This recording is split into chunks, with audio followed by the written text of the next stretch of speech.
এর আগে মহান বিজয় দিবসে জাতীয় স্মৃতিসৌধে বীর শহীদদের প্রতি শ্রদ্ধা জানিয়েছেন রাষ্ট্রপতি মোহাম্মদ শাহাবুদ্দিন ও প্রধান উপদেষ্টা ডক্টর মোহাম্মদ ইউনূস। এদিকে নির্বাচনের মধ্য দিয়ে দেশ আবারও মুক্তিযুদ্ধের স্বপ্ন ও গণতন্ত্রের পথে হাঁটবে বলে আশা প্রকাশ করেন সরকারের উপদেষ্টারা। মেহেদী হাসানের রিপোর্ট। লিলি বিউটি সোপ, যার অ্যান্টি এজিং গুণ তারুণ্য ধরে রেখে ত্বকে করে উজ্জ্বল। তারুণ্যময় উজ্জ্বল ত্বকের জন্য রিমার্ক। ভোরের আলো ফোটার একটু পরই সাভারের জাতীয় স্মৃতিসৌধে যান রাষ্ট্রপতি মোহাম্মদ শাহাবুদ্দিন।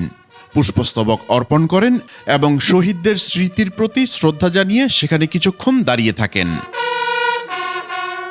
এ সময় সশস্ত্র বাহিনীর একটি চৌকস দল রাষ্ট্রীয় সালাম প্রদান করে। বিয়োগলে বাজানো হয় করুণ সুর। এর কিছুক্ষণ পরই স্মৃতিসৌধে আসেন প্রধান উপদেষ্টা ডক্টর মোহাম্মদ ইউনূস।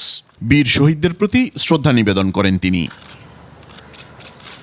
শ্রদ্ধা নিবেদন শেষে রাষ্ট্রপতি ও প্রধান উপদেষ্টা পৃথকভাবে উপদেষ্টা মণ্ডলী, শীর্ষ সামরিক ও বেসামরিক কর্মকর্তা, যুদ্ধাহত বীর মুক্তিযোদ্ধা এবং অন্যান্য আমন্ত্রিত অতিথিদের সঙ্গে শুভেচ্ছা বিনিময় করেন।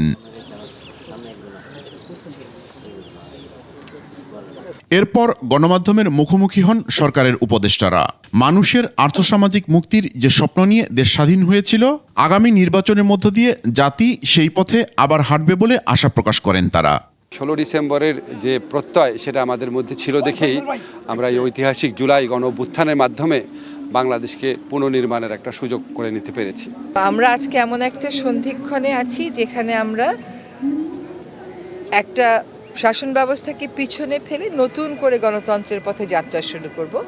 সেখানে আমাদের ফেব্রুয়ারি মাসে নির্বাচন আছে। আমরা খুবই আশা করছি যে নির্বাচনের মাধ্যমে গণতন্ত্রের পথে সুদৃঢ় একটা যাত্রা আমরা শুরু করব। 24-এর অভ্যুত্থানের নেতাদের পাশাপাশি সবার নিরাপত্তা নিশ্চিত করতে সরকার সব চেষ্টাই করছে বলেও জানান তারা। নিরাপত্তা দেয়ার যতটুকুন স্বাভাবিক প্রস্তুতি থাকে সবটুকুন স্বাভাবিক প্রস্তুতি আমাদের আছে, কিন্তু এখন দেখা যাচ্ছে সাম্প্রতিক সময়ের আঘাতটা দিয়ে যে স্বাভাবিক প্রস্তুতির চাইতেও বেশি কিছু আমাদেরকে নিতে হবে, কারণ প্রতিপক্ষ আরও বেশি সংগঠিত এবং সে পিছন দিক থেকে আঘাত করছে। কোনো একটি ঘটনার প্রেক্ষিতে সরকারকে সফল বা ব্যর্থ না বলারও আহ্বান এই উপদেষ্টার।